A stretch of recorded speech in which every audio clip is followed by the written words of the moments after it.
जैसे कि चंडीगढ़ गवर्नमेंट ने जो है वैकेंसीज निकाली है for the post of PRT. PRT मतलब प्राइमरी टीचर्स। तो प्राइमरी टीचर के लिए वैकेंसी निकाली गई चंडीगढ़ में, है ना। तो परमानेंट पोस्ट पे वैकेंसीज होंगी, आप परमानेंट टीचर लगेंगे इससे, ठीक है। बाकी इसका पे स्केल वगैरह वो दिल्ली की तरह ही सेम होता है ना, क्योंकि यूटी है यूनियन टेरिटरी, तो ऑलमोस्ट सेम सेम होता है सेंट्रल की तरह। तो इसका जो है क्या क्वालिफिकेशन रहने वाली है, क्या क्वालिफिकेशन रहने वाली है, फिर लास्ट डेट क्या हो गया ना, कब अप्लाई करना शुरू करेंगे, एग्जाम पैटर्न क्या होने वाला है, सिलेबस क्या होगा, इन सब पर हम बात करने वाले हैं, ठीक है। और किसको फॉर्म फिल करना चाहिए, किसको फॉर्म नहीं फिल करना चाहिए, ये सब हम डिस्कस करेंगे इस वीडियो में, ठीक। तो फॉर्म फिलिंग जो स्टार्ट होगी कब, 20 तारीख को, 20 जुलाई। तो इस महीने की 20 जुलाई को आपके जो फॉर्म फिलिंग शुरू हो जाएगी, और कब तक रहने वाली है, अगले महीने की 14 तारीख तक, 14 अगस्त तक आप फॉर्म फिल कर सकते हैं। बाकी फीस वगैरह का ऐसा है 17 तक का फीस जमा करवा सकते हैं। अगर फीस डिपॉजिट नहीं हुई है तो, है ना, ऑनलाइन ही करना होता है सब कुछ। तो यहाँ पर ऑफलाइन कुछ भी नहीं है, सब सारा कुछ काम आपको ऑनलाइन ही करना पड़ेगा, ठीक है। अब नीचे देखते हैं नीचे क्या दिया गया है। तो नीचे आपकी जो वैकेंसीज दी है, कितनी वैकेंसीज है इस पोस्ट के लिए, है? तो पीआरटी पोस्ट के टोटल वैकेंसी आपकी 293 है, 293 वैकेंसी है। इसमें जनरल की कितनी है, जनरल की 149, तो 149 149 वैकेंसी आपकी जनरल के लिए, और ओबीसी के लिए 56 है, एससी के लिए 59 है, ईडब्ल्यूएस के लिए कितनी है 29, ठीक है। तो ये आपकी वैकेंसीज हैं। तो वैकेंसीज कम लग तो रही है आपको, कम है भी, है ना। तो यूटी में, यूनियन टेरिटरी में वैकेंसी इतनी ही आती है, ठीक है। दिल्ली में भी वैसे कमी वैकेंसी आती है, कोई खास वैकेंसी नहीं आती। तो अगर वैकेंसी आप सोच रहे हो कम है इसलिए फॉर्म ना भरें, तो आपकी मतलब ये गलत गलत रहेगा ना। तो वैकेंसी कम होने के वजह से आप फॉर्म फिल ना करें ऐसा मत सोचो, ठीक है। तो फॉर्म फिल करो, कम वैकेंसी में सिलेक्शन होता है अगर आप पढ़ सकते हैं तो, ठीक है। अगर आप चंडीगढ़ में जॉब कर सकते हैं, मतलब कोई परेशानी नहीं है आपको जॉब करने में, और आप तैयारी भी कर सकते हैं, तो आपको जरूर इसका फॉर्म फिल करना चाहिए, ठीक है। कम वैकेंसी से मत डरो, ठीक है। तो इसका फॉर्म आपको फिल करना चाहिए, ठीक है। हाँ, तो आगे हम देखते हैं, ये वैकेंसीज हो गई आपकी, है ना। आगे फिर इसका पे स्केल, तो पे स्केल सेम जो मैंने अभी बताया था ना, 4200 ग्रेड पे है, जो कि दिल्ली में भी है, ठीक है। एसेंशियल क्वालिफिकेशंस क्या है, आपको क्या क्वालिफिकेशन चाहिए होगी, तो ये इंपॉर्टेंट पॉइंट है, ठीक है। यहाँ पर आपको चाहिए होगी ग्रेजुएशन, तो ग्रेजुएशन आपको चाहिए, ग्रेजुएट होने चाहिए आप, ठीक है। जैसे कि हम 12th प्लस डीलेड के बेसिस पे फॉर्म भर देते हैं पीआरटी का, है ना, दिल्ली में या फिर अदर कहीं एक दो स्टेट हो रहे हैं ना, लेकिन यहाँ पर ऐसा नहीं है। चंडीगढ़ के लिए आपको ग्रेजुएशन भी चाहिए, ठीक है।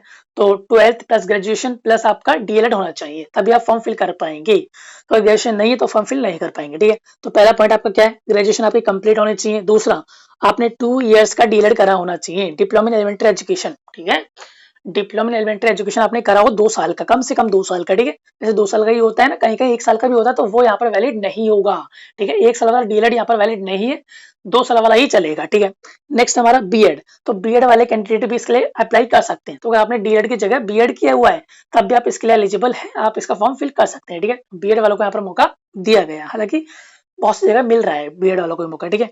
तो बाकी बीएड वालों के लिए अलग से कंडीशन भी रहती है ना, कि उन्हें सिलेक्शन के बाद जो है 6 महीने का ब्रिज कोर्स करना पड़ता है ना, वो अलग की बात है, सिलेक्शन होने के बाद, ठीक है, पहले नहीं। बाकी आपको सीटेट भी चाहिए, तो सीटेट भी आपको चाहिए। यहाँ पर लेवल लिखा नहीं है, लेवल 1 2, तो आई थिंक दोनों ही वैलिड होंगे। तो लेवल 1 लेवल 2 आपने कोई सा भी कराओ, सीटेट हो, तो आप इस फॉर्म को फिल कर सकते हैं, ठीक है। नेक्स्ट हमारा क्या है इसमें कंडीशन में, तो आगे हम देख लेते हैं। ये रहा। तो ये नोट उसके लिए, अगर आपने बीएड किया हुआ है तो आपको जो है 6 महीने का ब्रिज कोर्स करना पड़ेगा सिलेक्शन होने के बाद, ठीक है, with in 2 years of joining, ठीक है। बाकी आपको जो है स्किल, आईसीटी स्किल कोर्स भी करना पड़ेगा, एक है ना। अपॉइंटमेंट लेटर, अगर अपॉइंटमेंट लेटर से पहले ना, ज्वाइनिंग लेटर मिलने से पहले आपको ही करना पड़ेगा, ठीक है। स्किल कोर्स भी करना पड़ेगा कंप्यूटर पे।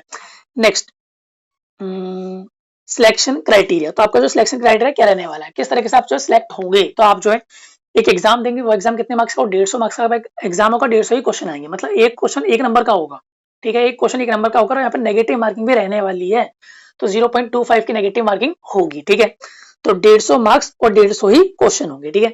बाकी आपको 40% चाहिए पास होने के लिए, अगर 40% नहीं आते 150 में से, तो आपको जो है कट ऑफ में शामिल ही नहीं किया जाएगा, ठीक है।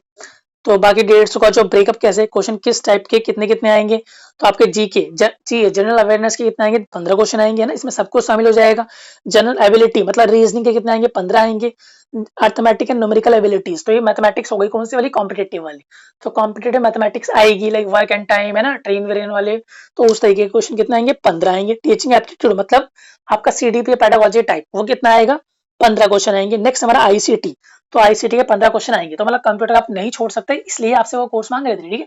तो आईसीटी को आप नहीं छोड़ सकते, 15 क्वेश्चन यहाँ से भी आएंगे। नेक्स्ट हमारा टेस्ट ऑफ इंग्लिश, तो इंग्लिश के 10 क्वेश्चन, 10 पंजाबी के और 10 हिंदी के, तीनों लैंग्वेज 10 मार्क्स के क्वेश्चन आएंगे, 10 क्वेश्चन आएंगे, ठीक है। तो आपको तीनों ही करना कंपलसरी है, यहाँ पर कोई चॉइस नहीं है कि आप सिर्फ हिंदी और पंजाबी कर लें, हिंदी इंग्लिश कर लें, नहीं, आपको तीनों ही लैंग्वेज करनी पड़ेगी, कोई भी यहाँ पर चॉइस नहीं है, ठीक है। मैथमेटिक्स के 15, तो ये कौन सी वाली मैथ्स होगी, या ये आपके एकेडमिक्स मैथ ना, 10th तक का लेवल जो होता है उससे 15 क्वेश्चन आएंगे ना, text book type, text book से। तो आपका जनरल साइंस, फिर साइंस कितने आएगी, 15 मार्क्स की, ये भी आएगी, तो ये भी आपका कहाँ से आएगा, वही 10th लेवल तक का आएगा, तो सब कुछ 10th लेवल तक का आएगा। फिर सोशल साइंस एसएसटी हो गई आपकी कितने, 15 मार्क्स की, ठीक है। तो इस तरीके से आपका 150 मार्क्स का एग्जाम आएगा, और सारा सारा जो आपका पैटर्न है वो कहाँ तक रहेगा, 10th तक लेवल का ही रहेगा, ठीक है। नीचे हम देख सकते हैं 10th स्टैंडर्ड का आपका जो एग्जाम का डिफिकल्टी लेवल होगा, ठीक है। 40% वाला क्राइटेरिया मैंने बता दिया आपको। नेगेटिव मार्किंग होगी कितने की, 0.25 की नेगेटिव मार्किंग होगी, मतलब 1/4 की, ठीक है। अगर आप 4 गलत क्वेश्चन करते हैं तब आपका 1 नंबर काट लिया जाएगा सही वालों में से, ठीक है। बाकी आपका पेपर जो है बाइलिंगुअल होगा, हिंदी और इंग्लिश में, हिंदी और इंग्लिश में, ठीक है। अगर आप चाहें तो आप पंजाबी के लिए ऑप्ट कर सकते हैं। आपको क्या बताना पड़ेगा, फॉर्म फिल करते टाइम, अगर आपने फॉर्म फिल करते टाइम उन्हें कहा कि पंजाबी में एग्जाम दिखाओ, तो आपको उस टाइम पंजाबी में एग्जाम वो देने देगा, मतलब पंजाबी में ऑप्शन होगा, ठीक है। नेक्स्ट हम देख लेते हैं क्या इसका सिलेक्शन प्रोसीजर रहने वाला है। अच्छा, सिलेक्शन भाई यही है कि आप एग्जाम दोगे, आपके मार्क्स आएंगे, कट ऑफ इसकी बनेगी, ठीक है। अगर कट ऑफ में आपके नंबर जो है सेम आ जाते हैं, किसी कैंडिडेट से सेम आ जाते हैं, तो अगर जिसके मार्क्स डीएलएड में ज्यादा होंगे उसको सिलेक्ट कर लिया जाएगा। अगर डीएलएड में भी सेम है, अगर डीएलएड में भी सेम है तो क्या करेंगे, तो जिसकी एज ज्यादा होगी, जो ओल्डर होगा, उसको सिलेक्ट कर लिया जाएगा, ठीक है। तो इसका सिलेक्शन प्रोसीजर ये है जो मैंने आपको बता दिया, ठीक है। नेक्स्ट हम देखते हैं कुछ खास हो तो आई थिंक यहाँ पर तो कोई खास नहीं है, बाकी डेट वेट वही जो पहले बता दिया, ठीक है। तो यहाँ पर एज लिमिट, हाँ एज लिमिट देख लेते हैं एक बार। तो एज लिमिट क्या है आपकी, 21 से लेकर 37, तो 21 से लेकर 37 साल तक आप इस फॉर्म को फिल कर सकते हैं, ठीक है। बाकी रिलैक्सेशन वगैरह भी आ गए ना। बाकी इसका जो एप्लीकेशन का प्राइस है, मतलब कॉस्ट है, वो कितना पड़ेगा आपको, 100,000 रुपीज, तो 1000 रुपीज का फी पेमेंट करना पड़ेगा आपको। 500 इन केस ऑफ एससी, तो अगर आप एससी है तो आपको 500 पे करना पड़ेगा, ठीक है। एसटी का नहीं लिखा, एसटी का भी होना चाहिए वैसे शायद, है ना। चलो अच्छे से पढ़ लेना इसका जो फीस हो ना।